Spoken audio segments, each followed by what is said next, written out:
Hi, taas kamay ko sino nabudol ng 77 sa Shopee. So sabi natin bookban tayo pero napa-check out tayo ng libro. Actually nakita ko to sa Shopee, so in-add to cart ko kasi nagpaparamdam ang MA thesis ko, Memory Spring Back. Chinatown is not a place by Julie Abdaza. So ito siya. Yun. So parang about the Chinatown. So MA thesis ko nga about Chinese, Filipino na novel ganyan. So parang interesting lang din ang premise niya. Tapos naisip ko, sayang naman ng shipping kung isang book lang ang i-check out ko. So by the way, this is from Manila Bulletin Shopee.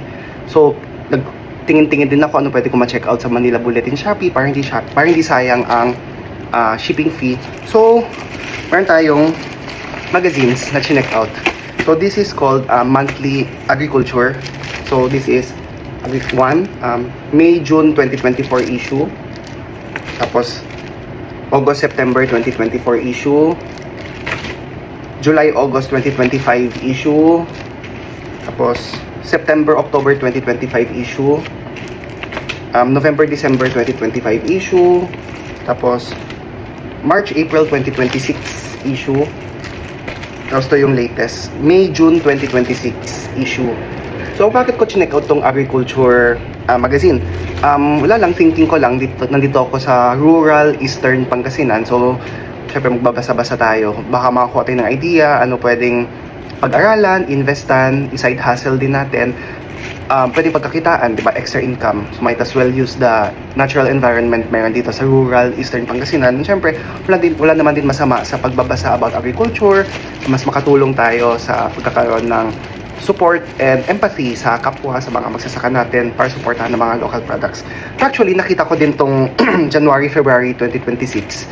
Ito talaga yung dahilan bakit ko napa-add to cart ng mga agriculture magazines. Lettuce Hydroponics. Actually, siya si Harold Zapata. Kahit di ko pa binubuksan yung magazine, alam kong pangalan niya, Harold Zapata. Dito sa January-February 2026 issue, sabi 24 years old siya. Actually, napanood ko siya nung 2022. 20 years old pa lang siya. So dito sa probinsya, mayroon local news channel. Furniture siya, taga San Fernando, Pampanga. Binuking ng buhay niya. So basically, nung 20 years old siya, ganun, nagle-lettuce hydroponics na siya. Tapos how he started from, from nothing. I mean, hindi nothing. Parang how he started his lettuce hydroponics setup. Ngayon, thriving business. So naalala ko, 2022 yun kasi after kinasal ng sister ko, September. So na-discover ko nga siya sa TV. So naisip ko, if a 20-year-old can do that, ba, kaya ko rin, di ba? So, nag-start dun, September, October, November, nasa mundo lang ako ng YouTube, lettuce hydroponics. So, nag-tutorial, nagte-take down notes, nag-aaral ako about lettuce hydroponics. November, December, doon na ako nag-contact ng local welder para sa lettuce setup ko ngayon.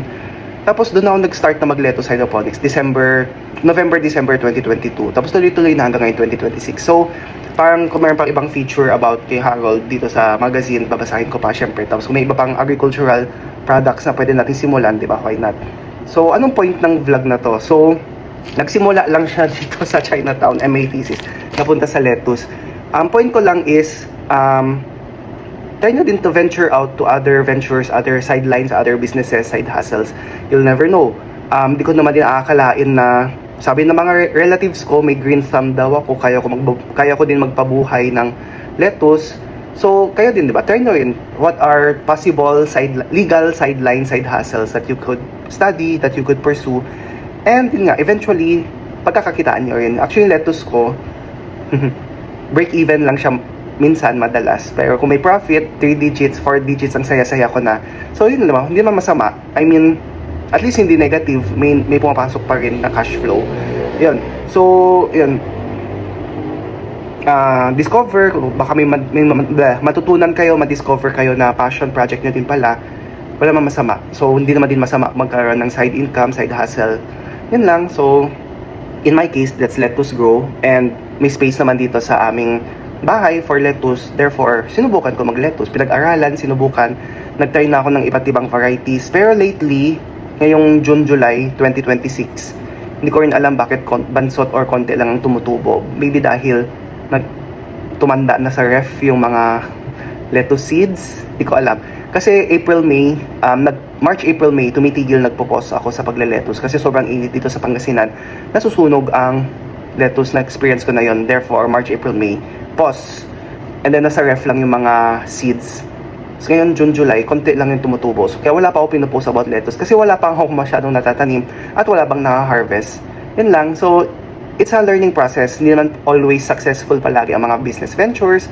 Pero, di ba, magandang matuto mo. Diba? Very humbling na hindi naman always successful ang pagbibusiness. There are many pros, there are many cons. So, as an entrepreneur, wow. Kahit na literature major ako, hindi masama na pag-aralan din ng ibang fields, ganyan. So, pwede na naman pag-combine sa iyong income, ang iba't ibang fields na nalalaman ninyo. Yun lang ang daldal ko, halos 7 minutes na to, pero ita times 1.2 ko din naman sa pag-edit. Tagang binuking ang sarili. Yun lang, maraming salamat Manila Bulletins, Shopee, at binudol nyo ako. Ang ganda ng shirt. Share ko lang.